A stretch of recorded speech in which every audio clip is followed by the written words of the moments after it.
Anyway, you're going to have 25 minutes to describe the legal, financial, and ethical dimensions of the problem and to recommend a solution. And you have to pass muster on all three, so be as convincing as you can. We will not interrupt you when you finish.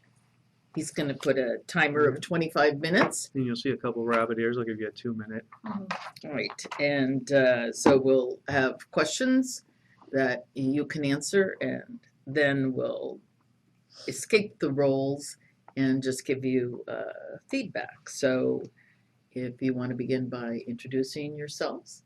Yep. So I'm Nick Lesky. Okay. I'm Elmiano, I'm the legal consultant. I'm Rebecca Dubois, I'm the ethical consultant. I'm Dylan Deffenbaugh, and I'm the financial consultant. All right. And we'll briefly introduce ourselves as well. I'm Jason West, Chief Strategy Officer at Synalysis Group, marketing research firm. I'm Michael Galvan. I own the company that helps adults with disabilities find jobs. Guido Nunez. I work for Colgate-Palmolive Company, Consumer Products, and I also run my investment company, the Buy Departments. Good. Last but not least, our other senior judge. Gail Bernstein. I'm a retired executive vice president of PNC Bank, and I spent most of my career financing buyouts, so acquisition finance. Awesome. You wouldn't happen to be part of the Zoom group? From last year? No, it's a job it's a company that does the same thing. No, I've never. Oh, okay. We Well- would recommend that you guys act as the board for Uber. if Yeah, that's board what of it directors, is. yeah. Board of directors. Okay. So we will now all assume our roles. You've worked really hard for this moment. Take a deep breath, and we'll turn it over to you. Good morning. We are Blue Ridge Consulting Group, and we've been retained by Uber to provide a solution to the sexual assault and rape crisis, along with pay gap issues that occur not only nationwide, but within our very own company, before the release of the 2021-2022 safety report. My name is Rebecca Dubois. I'm the Chief Ethical Consultant. My name's Elmiano, I'm the chief legal consultant. I'm Dylan Deffenbaugh, I'm the chief financial consultant. And I'm Nicholas Lesky, I'm the chief marketing consultant. As I mentioned, our solution is a female-only rider and driver option, along with an improved rating system that is made to further protect and empower women, further align Uber with UN sustainability goals 5, 8, and 10, gender equality, decent work, and economic growth, and reduce inequalities within the United States, and making the shareholders happy through increased market share and growth for Uber. Touching on our agenda, we'll begin on highlights of the national sexual assault crisis, provide some company background, then go into our solution of the Uber impact and how we can also address the pay gap. We'll then go through the legal, financials, and marketing of our solution.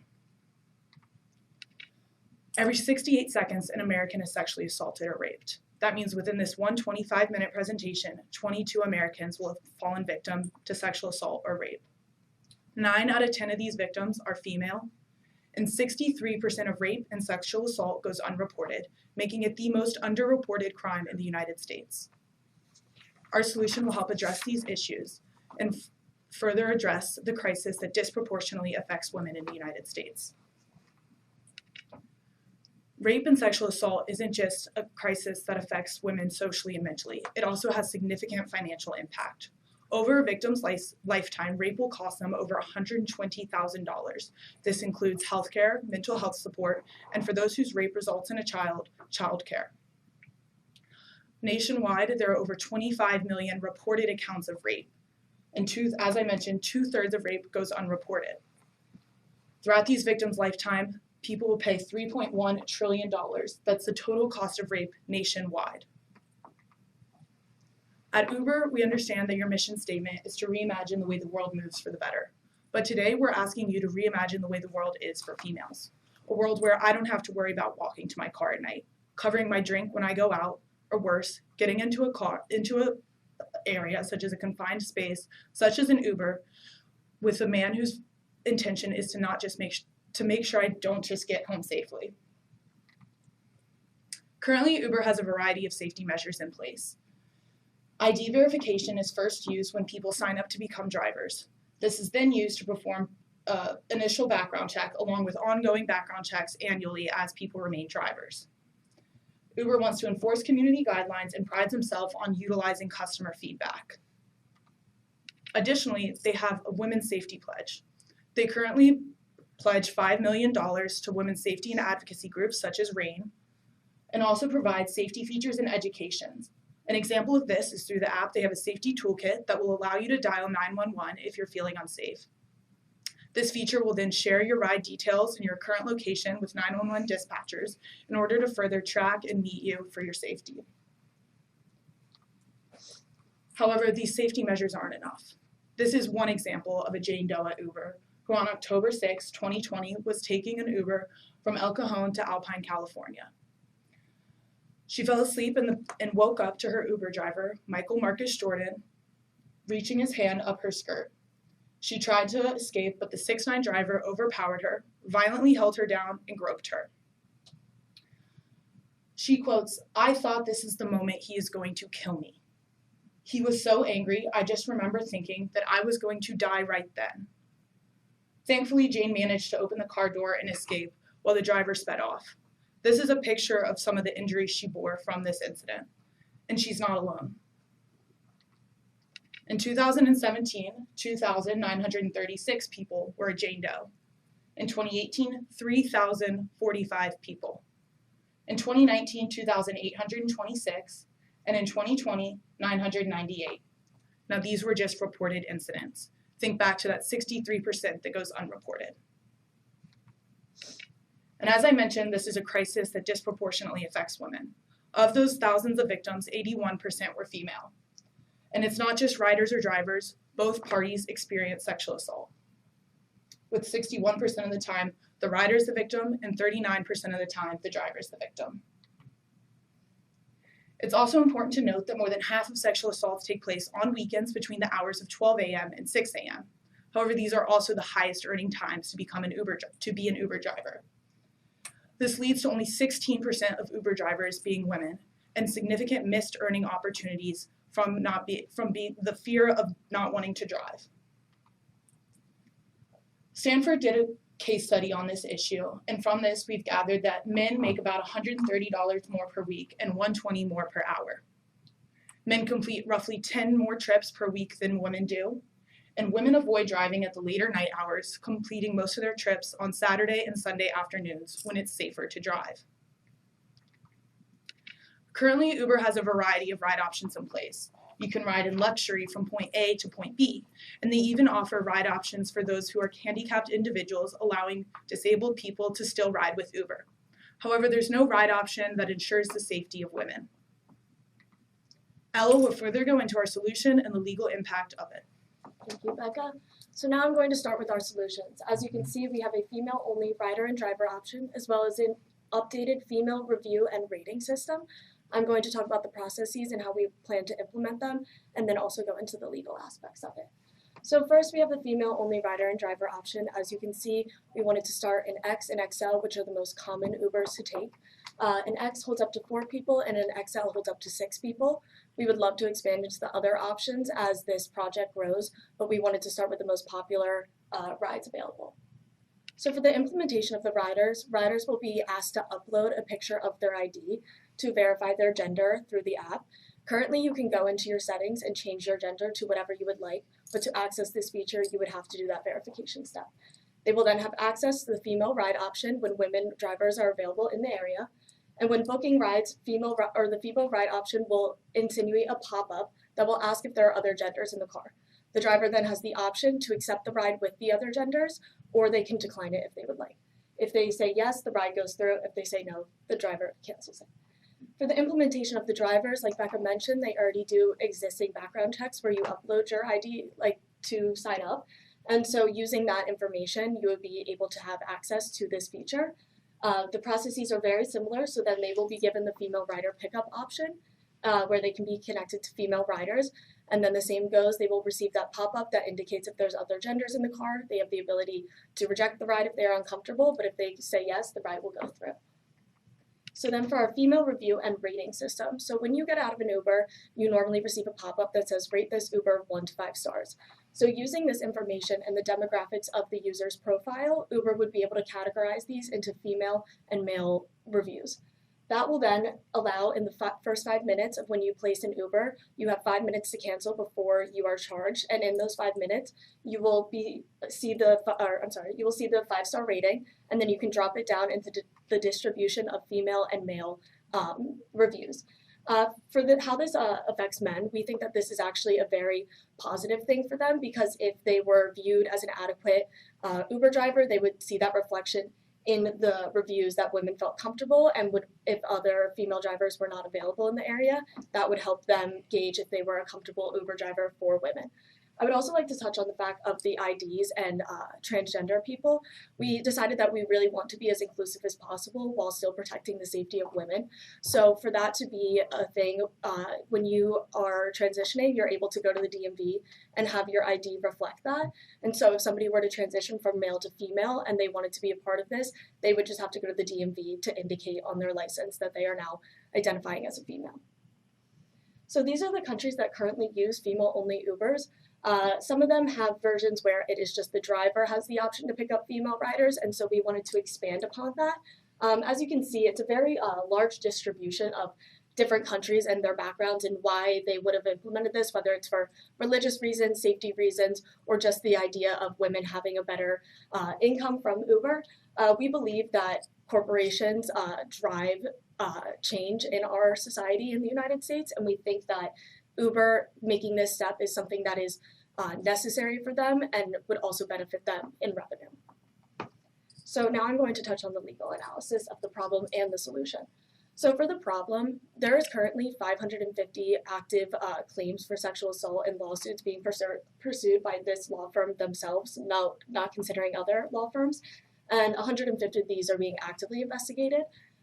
Just another example, since 2019, both of these are only dating back to 2019, so in the past 3 or 4 years, they were sued $10 million for a sexual assault that occurred in Washington, D.C., and this number down here was originally $59 million, and they were able to get it down to $9 million, but that was because they didn't adequately report the sexual assault information, and so they were sued for that and had to pay it out to California. So for the legal implications of the solution, we wanted to touch on 2 things: equal opportunity and the 14th Amendment. While this pertains to the government and them making laws, we think that this is a good example for Uber to use, and the fact that there is times where laws can be made that affect one gender over the other, as in Craig versus Boren. But we believe that there's a compelling government interest for the national sexual assault crisis that exists in the United States, and therefore they would not be scrutinized for implementing something of this degree. And also they are not the government, so this doesn't apply to them, but using that same logic to explain it. And then second, we have Title VII and protected classes, and we use Jennings versus New York State Office of Mental Health to exemplify this, because in this case, they had a female and a male supervisor, and that was the standard of their hospital, and a male sued saying he had the qualifications to be in that position, but due to privacy and safety concerns, they were allowed to move forward with having only a male and a female supervisor. And using that logic and a bona fide work qualification and a lack of discriminatory motive, the bona fide work qualification is obviously that females would be a necessary gender to provide this role. And there's a lack of discriminatory motive because Dylan will touch on the financials, that this revenue is actually very positive for Uber, and therefore they should be making these steps regardless of the issue of gender at hand. And so for the application of the UN Sustainability Goals, we have achieve gender equality and empower all women and girls, promote sustained, inclusive, and sustainable economic growth, full and productive employment and decent work for all, reduce inequality within and among countries. So for UN Sustainability Goal number 5, we think that this pertains to the pay gap and making sure that women earn equal to men in the entire industry as well as in Uber. For decent work and economic growth, again, Uber would receive very positive revenue from this outcome, and it would also produce income for women. And then for reduced inequality, we believe that there's a violence or a fear of violence that women feel that men don't feel when entering a rideshare, and therefore we want to make sure that women don't feel that way and reduce the inequality that exists in that way. And so now Dylan is going to touch on the financial aspects of our project. Thank you, Ella. As Ella mentioned, I'll be getting into the financial analysis that we went through. To start off, I just wanted to demonstrate the rideshare industry. The 2 main companies within the industry are Uber and Lyft. As you can see in this graph right here, Uber dominates the industry by a significant amount. However, Lyft does have a higher growth rate. And I want you all to take a look at 2022, this past year. There's about a $4.5 billion difference. Keep that $4.5 billion in mind. Right here, it's a better graph to show the market share between the two companies. Before COVID hit, as you can see, Lyft has been a growing company within the industry. It's important to consider because the preferences of riders include price and availability. So if Uber's not available or it's too high a price, they switch to Lyft. We believe through our analysis and our feature that whoever adopts this feature first will end up dominating this market share. So first we'll get into the demographic of the female riders. Right here, this graph doesn't show the demographic of female riders only. This shows the demographic of female riders that would prefer this feature. In multiple surveys conducted, there was a 48% demographic of female riders within Uber. And in another survey, there was 44.6% of those women preferred to have a female driver. So as you can see, there's a pretty high demand. There would have been a pretty high demand between 2017 and 2022. And now this is our forecast for the demand or the users that would demand for this feature. As you can see, by 2027, there could be up to 70 million users of the female ride only. And this is important to consider as we go along within the presentation. This is also 70 million women by 2027 that are avoiding becoming a statistic of rape or sexual assault. And now for the demographic of female drivers. Through a Stanford case study as well as SEC files from Uber, we're able to determine an estimate of how many female drivers are out there. As you can see, from 2018, there was about 2 million female drivers. And by 2022, we can assume that there was a little more than 3 million. With this feature, we were able to determine that with Lyft and Uber drivers typically driving for both companies at certain hours of the day, we can determine this is the potential of female drivers that Uber can provide. They can take away a lot of Lyft's potential female drivers and incorporate it in their company, as the feature will protect them as well as give them availability to drive in those later night hours to reduce the pay gap. And now we did a forecast of the revenue for the feature. We believe by 2027, this feature could generate about $5 billion in revenue. Keep in mind that $4.5 billion difference between the two companies earlier. This $5 billion, we believe, will close the market share between the two companies if Lyft adopts it first. And now the cost of the new feature. We believe that the cost will be very minimal for this feature, as it is already taken away from current features that Uber already provides. So we don't believe that the coding for it will cost too much. And then the marketing effort, which Nick will get into in a moment, we don't believe that it will cost too much to market this new feature. So now I will be passing it off to Nick for a market analysis. Thank you, Dylan. So now I'm going to get right into the marketing segment of our presentation today, where I will begin by stating who exactly we are targeting for this implementation. And that comes from two different user personas, one being the rider, and we've named her Madison. She is from the ages of 20 to 30. She is female, and she's likely a student or she's new to the workforce, and she is outgoing, friendly, and smart, and she likes to go out with her friends all the time, so she's using Uber frequently. Our second user persona is the driver, which we named Emily.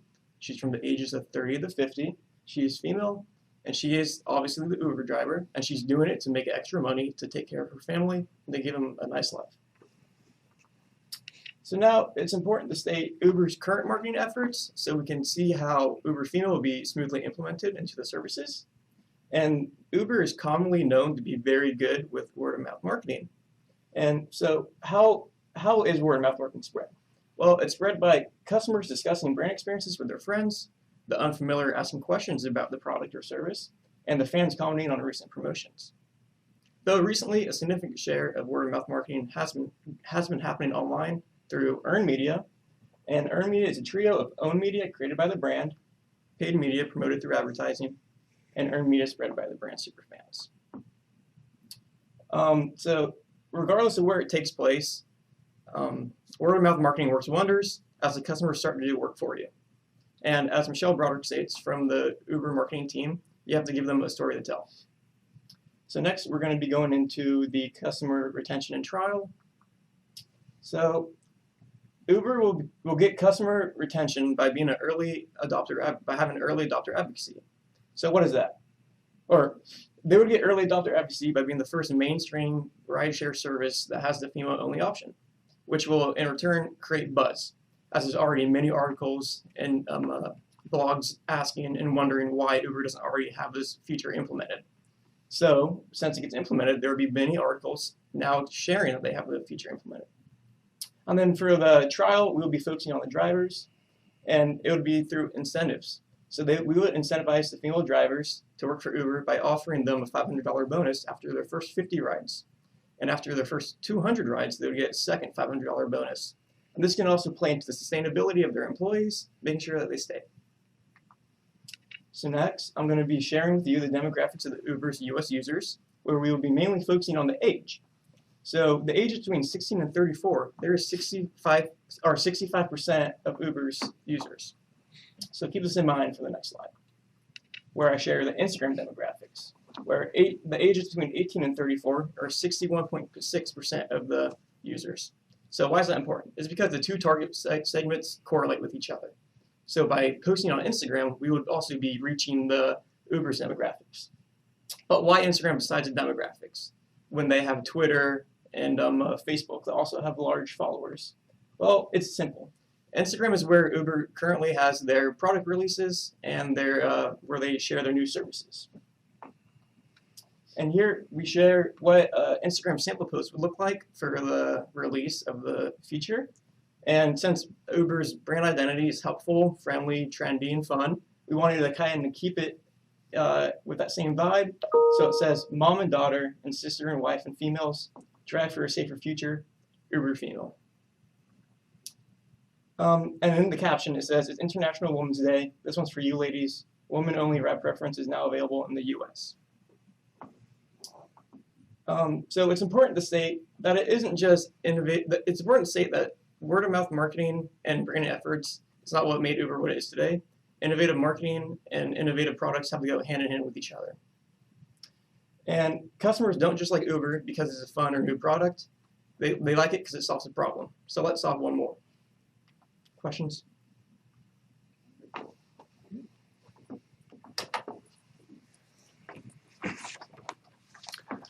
I'll kick one off for talking about kind of that ethical component.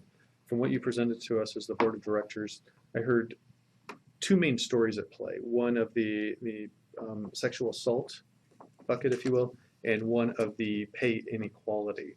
So there's two elements there, and I'd like to better understand which one ethically do we as a board need to approach more. I mean, you addressed some of the lawsuits, that's the $9 million figure of active lawsuits. Which portion of those, if any, are you aware are really targeted toward issues of sexual assault, or those of we aren't earning the same as men, so we're suing Uber, so that we better understand where we really need to consider taking action? I can kind of lead that question. So the pay gap is a result of not wanting to drive at those later hours due to safety concerns. So we believe that if that issue were to be addressed first, then that pay gap issue would kind of self-resolve. So if women are feeling safer driving at those later hours because of Uber's current algorithm strategy and how they charge rides, it's based on demand. And obviously it's those demands when you're coming home from the bar or wherever late at night, that's when there's those surpluses. And so when women feel comfortable driving at those times, they're also earning those higher rates as drivers. And so it kind of fixes hand in hand. When you fix a sexual assault fear, then you fix the pay gap. And to address the legal, Ella, if you want to touch on that a little. Yeah, I was going to say, I think that also what's most important is the sexual assault, because at the end of the day, that's violence that occurs against women, and no woman should ever have to endure that. And like Becca mentioned, it in turn addresses the pay gap, but I think if you're looking at it from a perspective of violence and under-earning, obviously the violence is more important at the end of the day, and luckily the solutions fix themselves together. But I believe that the pay gap would be slightly under, but I think that that is something that women just feel all the time or are used to, is under-earning compared to their male counterparts. And so I think that there's not as much push for that. But if women were aware that they were earning so much less or had the opportunity to earn more, they would feel more comfortable using Uber. Mm-hmm. But the pay rate, they're not paid less on, per hour or whatever, per Correct. ride, whatever. It's that they're not getting the longer rides and The more expensive ones. the more expensive rides. Are there any statistics that show that after midnight to 6, how many people are under the influence of something? You mean on the rider's perspective? On the people they pick up? Yeah. I mean, because people are not driving their own cars because, then they have more, they're more free to drink as much as they want, but people are doing grass, whatever. So if they're affected, do we know what percentage of people have probably been out drinking? We don't have that statistic, but I would also like to counter that and say that that's not necessarily like a reason for these occurrences, and that women shouldn't feel that way regardless of if they're under the influence. And that woman fell asleep, but he could have called the cops. He doesn't have to treat her nicely in the fact that she fell asleep, but assaulting someone is never the solution to that, obviously. Yeah. No, right. Mm-hmm. Yeah. Are you aware of any of the assaults? I understood the main quotient to be the passengers and the risk of them, and the case study that you incorporated of the male driver and what happened, unfortunately, with the female. Flipping the page, are there occurrences of female drivers who are employed by Uber or contracted by Uber, and what happens with male passengers? Yeah, so that's sort of that's the 16%. So obviously there's significantly less female Uber drivers. However, when we were doing research and our analysis on this, we were reading just blogs, stories women had posted, because because women have a fear of reporting, they'll oftentimes, instead of going to the police, etc., just share their story, which helps. And those are sort of what we were gathering. But yes, there were a variety of instances where the male, let's say they're driving, the male passenger's intoxicated, making harassing comments towards them. Oh, you're looking pretty tonight. Comments about their bodies, reaching towards them, getting uncomfortably close, as well as experiencing violence. Those instances do still occur. And that's part of the reason we wanted to implement this on the driver's side as well, so that they're only driving women, to make the drivers feel safer. Also, to add on top of that, we mentioned earlier that women drivers typically drive Saturday afternoon and Sunday afternoon, so they're not necessarily always in the situation of having a drunk male passenger to be harassed by. So 31% assault on drivers, I believe, is the Yeah. So with them not being in a position to be assaulted because they're not working those later night hours where the assaults typically happen, it reduces the likelihood. Yeah. So I have a question. I'm sure, as you're aware, the driver pool is very tight, although it's expanding. Uber is always looking for more drivers. Uber female, can they potentially cause a new problem where a female passenger is waiting for Uber female driver extended periods because they're looking for someone, and put them in an equally dangerous situation, waiting for a long time? And at the same time, can it cause a problem with a male customer that, because the pool is now shrank, their inconvenience, is there potential for lost market share, the financials, how we address that? Well, we believe since there would be an increase in drivers through this, because female Lyft drivers would probably want to switch to this because they can work later hours now, more hours, to get a surplus of money, as well as I'm sorry, I lost my train of thought real quick. I would like to touch on it also because the reason we did 2 solutions was to address that extra problem of, we didn't think that, just having a female driver solves all of these issues that exist. Having that review system, because like we said, there's like a 50% that would prefer a female, so there is 50% of women that don't care to have a female driver, but having that review system, like I said, like actually helps men at the end of the day, because if a woman sees that and sees that all women said that they were comfortable in his ride, and you're not getting a female drive as quickly as you would like, you have the option to then go in and understand, like, who am I getting in the car with? Mhm. And I think that that helps address that problem, but there will always be variations of, yes, you might be standing outside for 5 more minutes, or, and there can be violence in that way. But I think that implementing the second solution helps solve that, because in those 5 minutes, if you're not being connected, you can connect to a male driver or any Okay, driver. that's what was the question Yeah. I Yeah. had, Yes. Yeah. whether you can Yeah. do that. Yeah. If I can't afford to wait 15 minutes or, Right. or Yeah. something. And that was the purpose of that improved review system, where you can sort reviews based on gender. Because when you sign up for the app, you put in your gender, and then you'd be able to sort, similar how like you do reviews on Amazon, sort high to low, you would sort female, and then you'd be able to see how females are reviewing a male driver, or vice versa. I'm sorry, I just had a second. So the second part of the question is, so I'm understanding now how we're addressing the pool of drivers. In the presentation, we talked about minimal costs, but that the use of the word minimal is always really nebulous. I mean, can we quantify that? What that really means for Uber? So in the research we were doing, we couldn't necessarily identify the exact cost of it, because it's not like public data of how much it costs to add this other feature to Uber.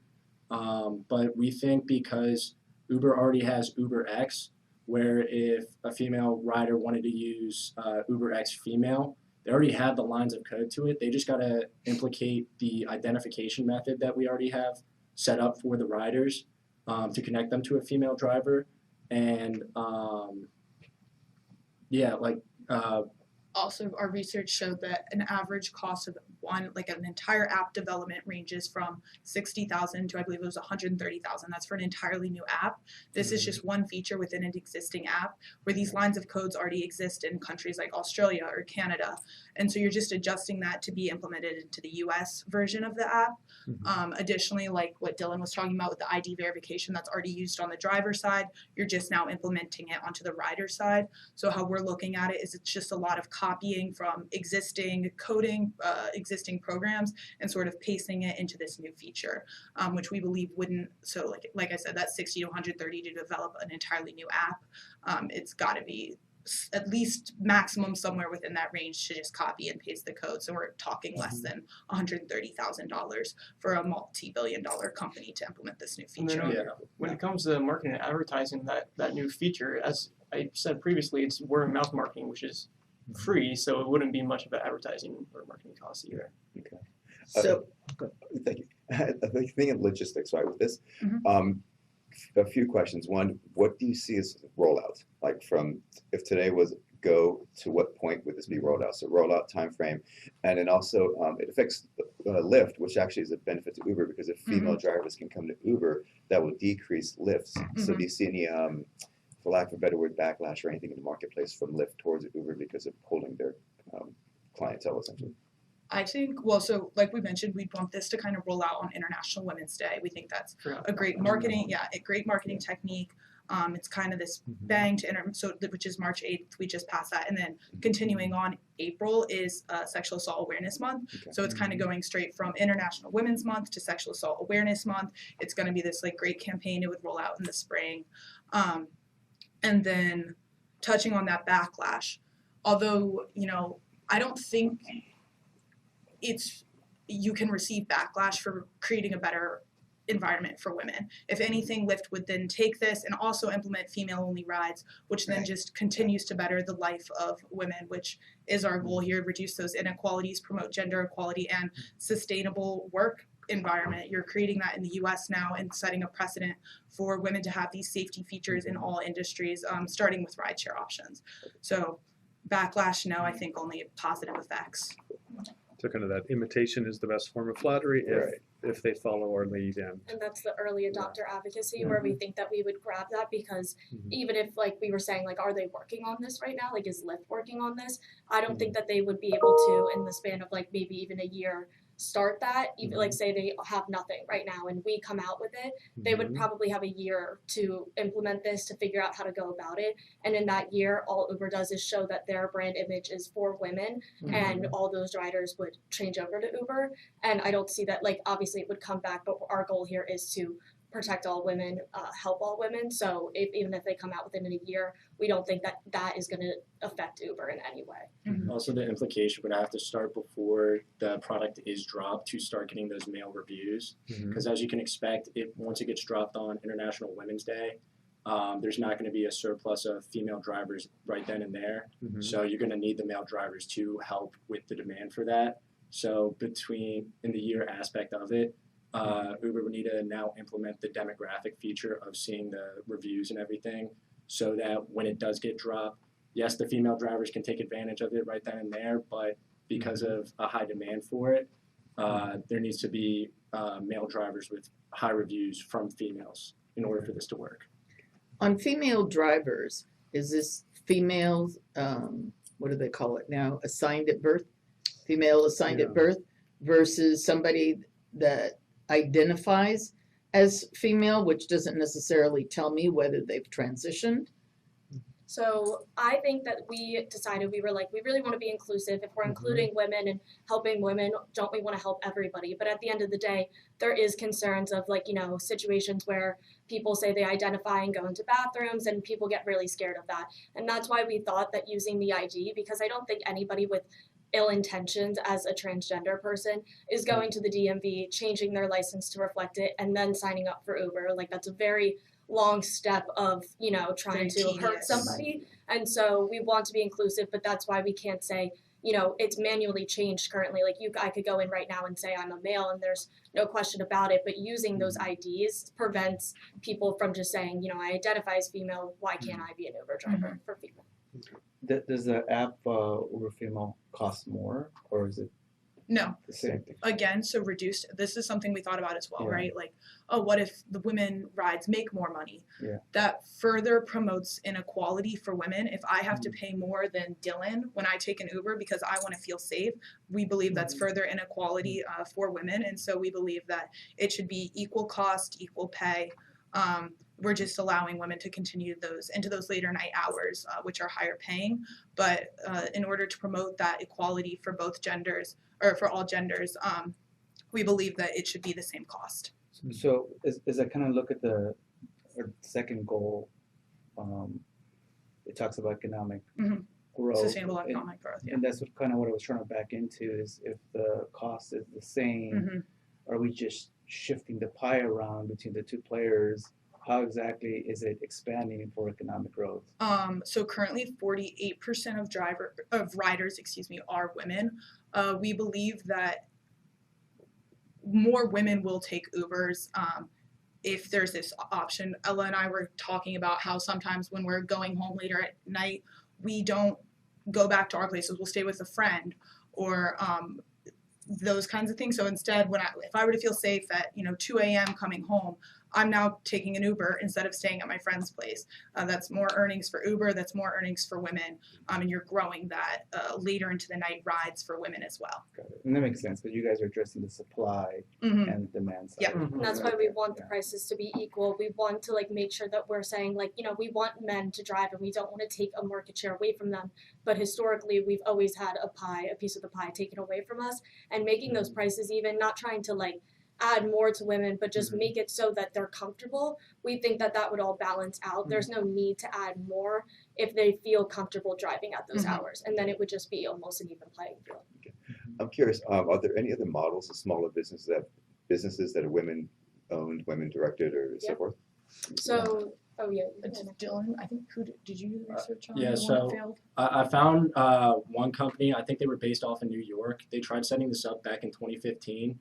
And it was strictly failed. only females. There was no male allowance to it at all, though. And it completely failed. So we think that it has to be an established rideshare company to do this, where they have the funding to promote this product. They already have the customer demand for it. Implementing a completely new company to just take on this feature itself, it will just completely fail, because they don't have. I feel like awareness. Yeah. there's not too much awareness about it where everyone's going to be demanding for it. Where if an already established company were to take this feature in, it would just generate a significant amount of revenue. And that touches on the legal also. We believe that those failed because there was a lot of articles documenting that they were facing lawsuits because, you know, being a female only has a different connotation than having a female option on a platform that already caters to both men and women. So using a female only, that's where you get into the equal opportunity, Title VII, like where do men fit into this equation? But using an established rideshare company and making sure that we're still making it accessible to men and advertising that we're not trying to take away from men, we're just trying to even the playing field. I don't think that they would face any of the legal ramifications that those companies did. Would you anticipate any hard costs if we did implement or considered in-vehicle technology, knowing that every female, even with a female passenger and driver component, all those vehicles are required to have an in-vehicle camera? Which I know is, you know, it's often people are driving on their own. They aren't Uber provided cars unless we allow them to be leased from our company to these drivers. But incorporating that technology at a premium price, perhaps we could monetize some of that back into adding it into the safety. Yeah, that's definitely something to look into further. Our solution, obviously, we wanted to keep it pretty basic, accessible. You know, like we also touched on, Uber already has plenty of ride options, and that could be another ride option is double insured safety. You have that video camera there as well, and perhaps that's charged at like an Uber Black price. You know, you have Uber Black female, and then on that you also have the camera that's recording. Obviously, that does nothing but further promote the safety of women, and we think that'd be an excellent option to look into further down the line as well. Also, typically for Ubers, from my own experience, just about every Uber ride I've gotten into, there has been a camera already in it, whether it was an Uber X, Uber XL. So I feel that the drivers do that for their specific safety. I also looked into the cost of those cameras, and they range between $30 and $70. So it is relatively affordable for them to provide that themselves. And they also do that just for their own safety.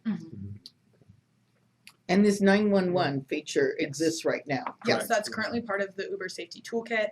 You can enable different features through the Safety Toolkit. You just have to go to your settings. Another option is recording your ride. So you could turn that on. It'll audio record the ride. When you get into your Uber, you just kind of, if you have that feature enabled, hit start. It'll, you know, give audio recording of the entire ride and keep it sort of within the app in case you were to report something. You have that evidence already there. Have you tracked, or did Uber track the 911 use? I have not seen any data on it. It just has it as a feature within their safety toolkit. But we did extensive research on their safety reports. They have one released, the 2017-2018 safety report, which is when sexual assault data started being reported at Uber, was in 2017. Before that, they didn't report any data.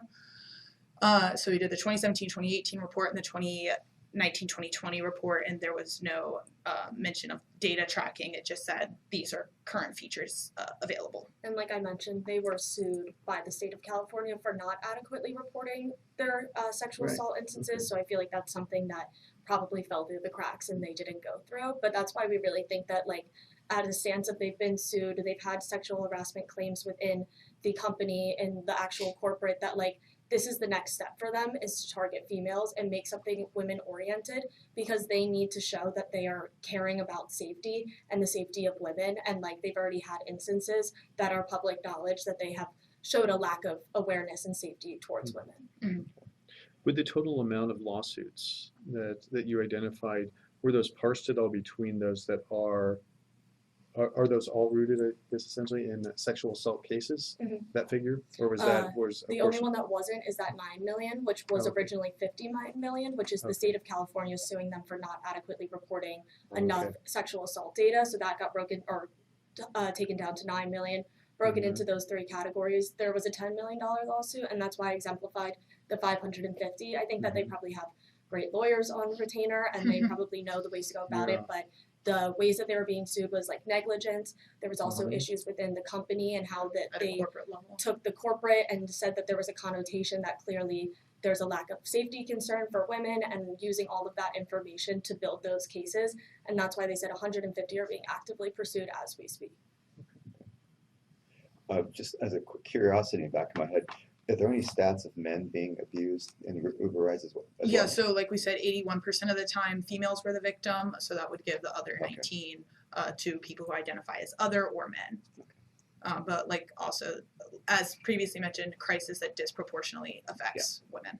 That's why we wanted to make sure it wasn't completely like, this is all about women. We want to touch on making men feel, and that's why I said if you're an adequate Uber driver and you feel like you get your rider home from point A to point B with no problem, no odd comment, your review would reflect that, and women would see that and feel totally comfortable getting in that Uber. But we do want to address that there are men being abused in Uber rides, but obviously it's disproportionately happening to women.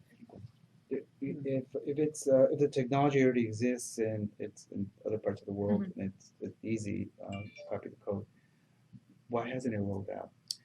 Well, That's what I talked yeah, about. so Ella and I were talking about this, and the United States, unfortunately, is a country that is working towards valuing women the same way we value men.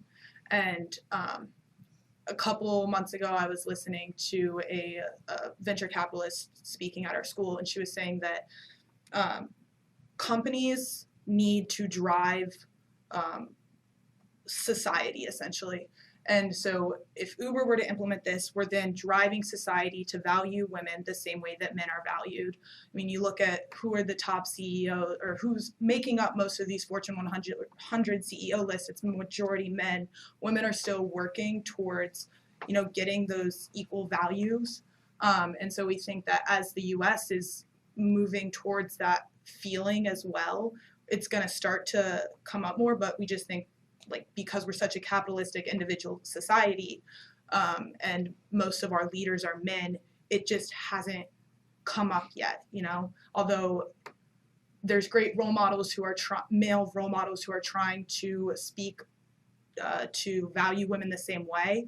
It's just not the same when they don't have those same experiences as women. And so I think as we start to see more women taking higher platforms, these values will spread nationwide as well. And we use Australia and Canada as an example. We said, I believe that they're a collectivist society, and the society itself drives change and, speaks as a group and says, we don't agree with this, we want change. Whereas in the United States, we're a very individualistic society where we're very concerned about ourselves. And it's hard for us all to come together and say, this is a problem that needs addressing, where we believe that because we're capitalistic, we believe that companies are driving that change, and they should be the ones aware of society and understanding that there are issues that need to be solved. And if you can do it for a profit, don't see why not. Any final questions? Board of Directors? Good. I'm good. Okay. Thank you, guys.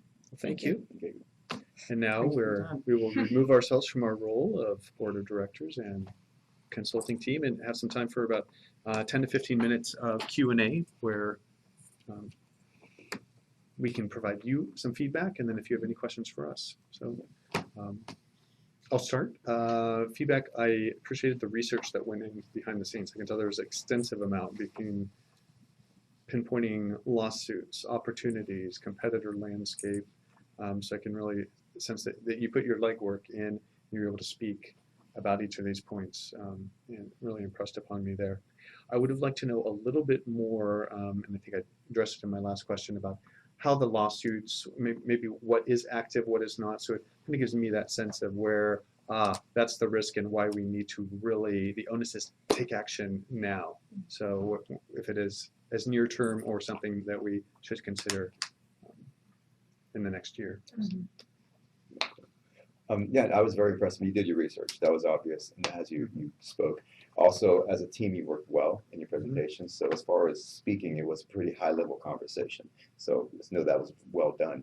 And I was looking at it as something that I was listening about, just the industry as itself related to self-driving vehicles. I think Uber and Lyft have never turned a profit because they've just got so much going on, right? Yeah. But yet venture capitalists keep investing because they're 10 years out, 15 years out when cars can drive themselves, which would then change the script on this, right? So as far as a window, what I was looking for was what's the window that you can profit on this? Because if self-driving vehicles are happening, then it changes the whole playing field. So that's one thing I was wanting to hear is, okay, if we implement this year and next year, then there's 10 years we can reap the benefit before something happens. So in short, the component of self-driving vehicles is in the background of your dialogue. Mhm. So that was something I was wanting to hear.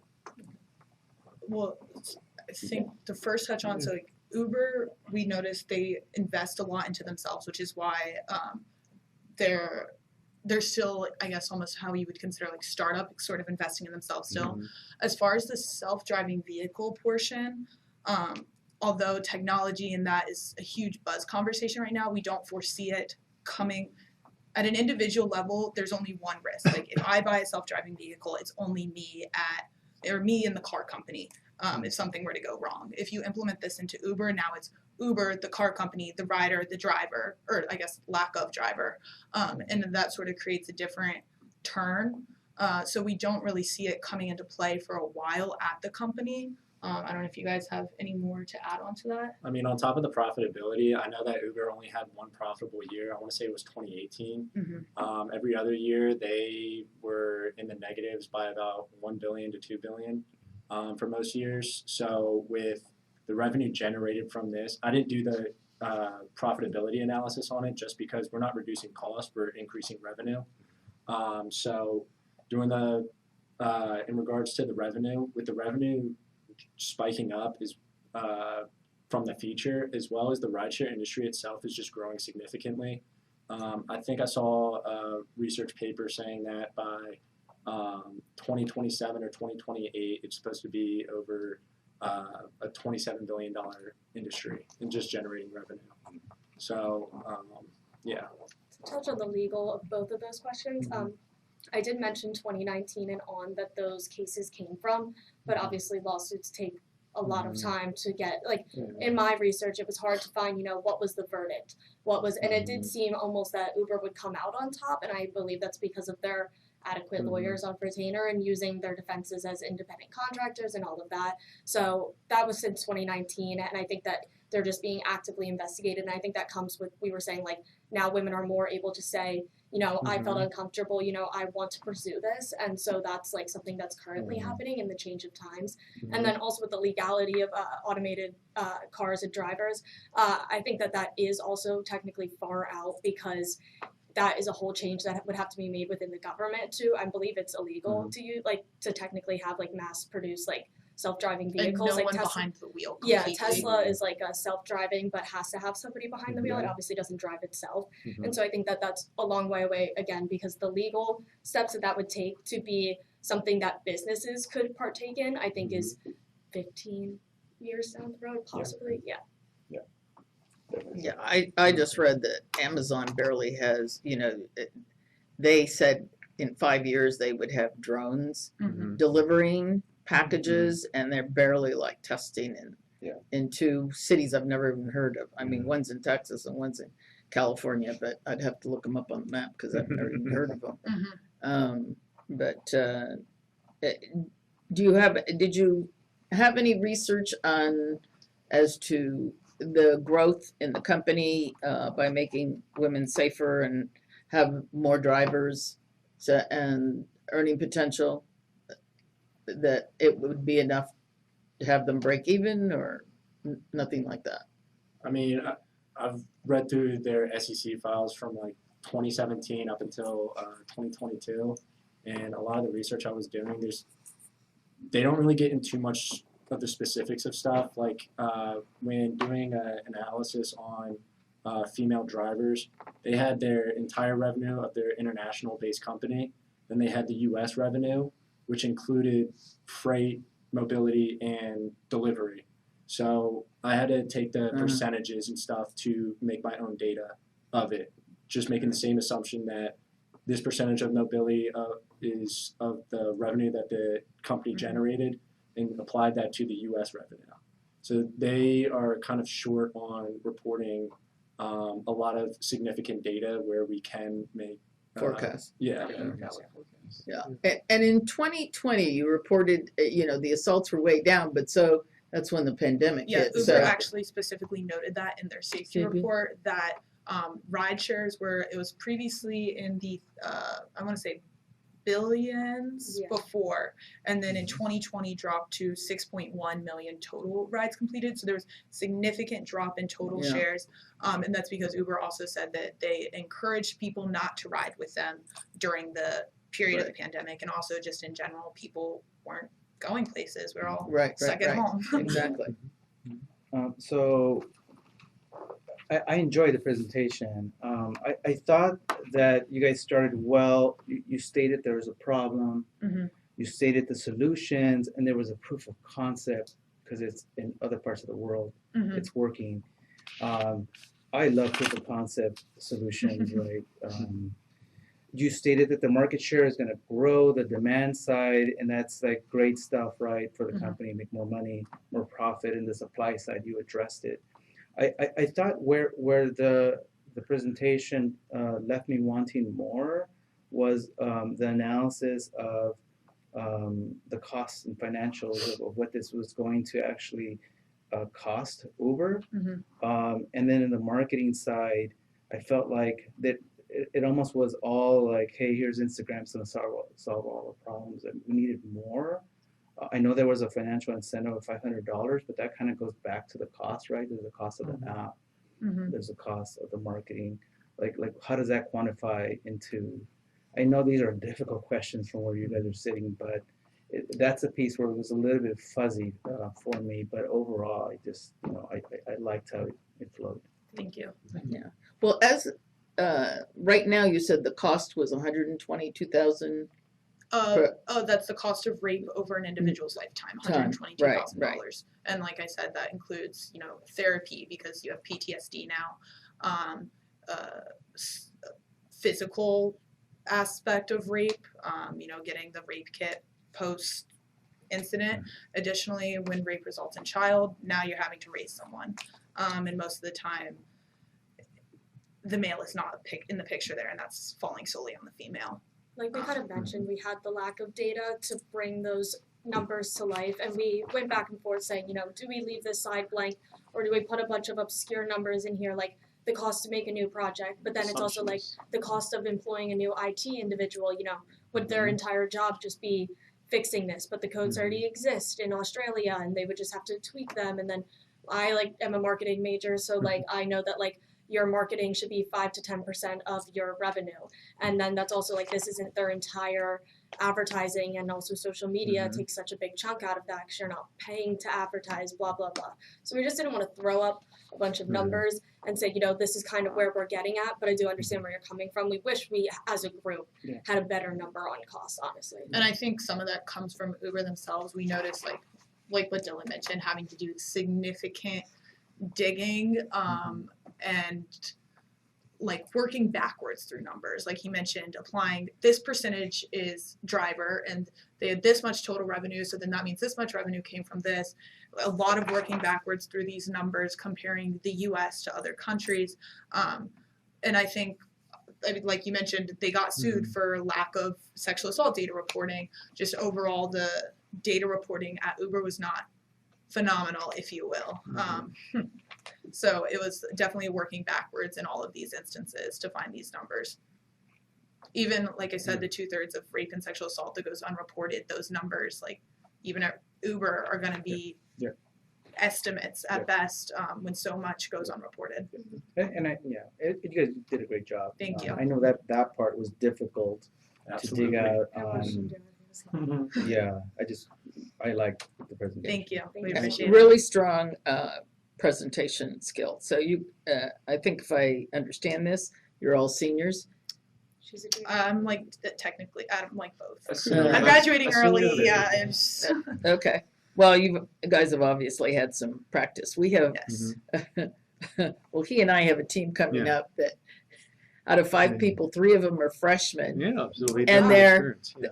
One's an econ major, the rest are psychology. So that's going to Oh, be wow. really interesting Yeah. perspective. But We're all I mean, business majors, so yes, Yeah. obviously you've had a lot of practice presenting because you did a great job. Thank you. Very good on which I pay attention to, eye contact and speaking confidently. Did a great Thank you. great job. Thank you. Mhm.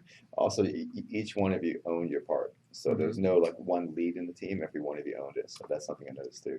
Thank Thank you. you. Yeah. So yeah, what you said. Somebody mentioned it. Great teamwork. The only ever so slight nitpicky thing, just to keep you on track, Hmm. in the still keeping us in character. So in our Q&A, when you were talking about Uber, remembering that we're still the board of directors, Mhm. or that we're still in that C-suite. So just for the role, and then slide 14, just one little change of Stanford on the spelling on the headline there. That might have been my fault. That's okay. No, but that's just right. Sorry about that. That's when we looked through That's it this just morning. yeah. Like, all I know. right, make sure You've probably been everything looks living it and breathing it for so many days. You're just Yeah. like, Yeah. we've been staring at this deck for weeks. Yeah. But that was the Well, only, and it may not pick it up on spell check because Yeah. Stanford, Connecticut, Yeah. and Oh, that's Yeah. Stanford School, Yeah. so it would still be a viable Yeah. proper name. Yeah. So. our Yeah. bad. Okay, just- I'm a tough writer. I appreciate No, it. no, No, no. I wanna- we were saying like we're just proud to be working on something that Yeah. actually could be possible Absolutely. and Well, matters. yeah. And, Yeah. you know, that's Exactly. why I just wanted to be here to do something that like You should mattered. actually And go to Uber. yeah, and, like, Yeah. feedback I is- love the idea. Yeah. I'm surprised that they have not. Well, rolled that's out. what we were I've saying heard the internship entire there, time. and Is it's like, Yeah. and Ella and I both said like we just wish because there's like I said, there's been times where it's like I have to spend the night at my friend's house because we have to go home in a group instead of individually. And when you said that, because I struggle with how are we making this pie bigger, but when you said that, it clicked. It said, Yeah. So like Right. typically end of the night, it's 4 of us. We're Yeah. all in an Uber home, and let's say 2 or 3 of them live together. I live elsewhere. I'm just gonna spend the night at their house now because I don't Yeah. want to Individually. individually Yeah. like go home by Yeah. myself and like I said, risk something happen. Yeah. So I I'll also sleep forgot on to the floor. mention, for like the forecasted revenue, it's a significant underestimate. So that was just based off of data of the percentage of trips women make. Mhm. And so, Furniture, yes, it's yeah. not even. Like, so they make 12.7% of total trips within Uber out of their 2.1 billion trips that they do. Mhm. So that is just specifically towards drivers' trips, which would increase with the change of time of when they could be driving, as well as more women wanting to come in the industry because now it's becoming safer. So that was a significant underestimate of the revenue that could be generated. That's why we wanted to target drivers in that like marketing effort and giving them those incentives because it's kind of like a domino effect. As more Mhm. women sign up to be drivers, more rides are available, more users will use it. As the demand goes up, women will hear the word of mouth and say, well, Mhm. I've been making great money because of this new feature. Mhm. More drivers, more users, and it's just like Yeah. a stacked demand that keeps going. Great. I see it working.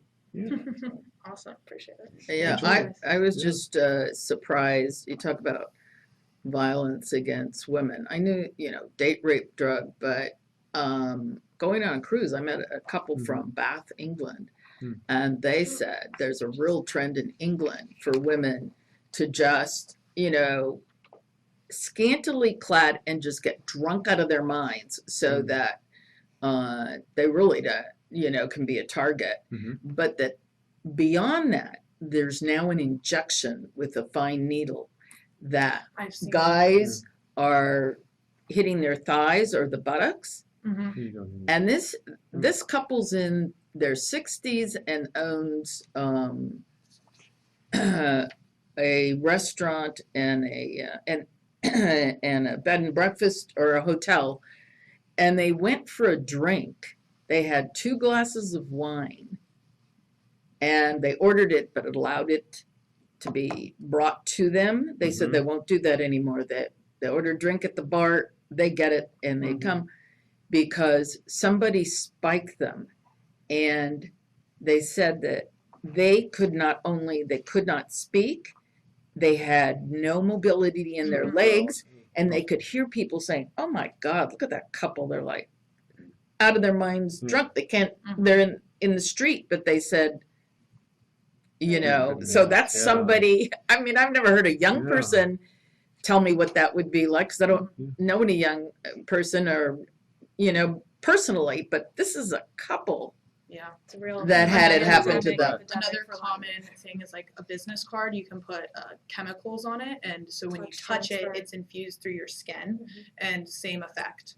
And if you're lucky enough to get in an Uber and escape the actual like violence in that bar, Whoever did it to you, you now want to you're at make risk sure of that your you're getting driver. into an Uber that's also not going to take advantage of the fact that you're Passed out. intoxicated and you Right, need it. right. And so much. I feel like that's why we understand. I that had this never is- heard that before. Yeah, That we- just freaked me out. Actually, our professor was like, we want an environmental aspect to this, and we said, there's a real issue of women and assault and violence that exists in the world, and obviously, like Uber already has a sustainable like option, like a Uber Green, Yeah. which is like They have a, goals to like move. You can bring your Basically pet, you can full. have Yeah. the black, Yeah. I mean, that it's another And we're just like, option for the suite. Handicap accessibility as well, Yeah. which is Yeah. it's I phenomenal. mean, my but- sister has Down syndrome, and so knowing that she could take an Uber and if they were to combine that then with women's safety, that would be a great viable It's just option as well. definitely But a big they're offering all these problem. options. Let's put Yeah, women the up there potential. too.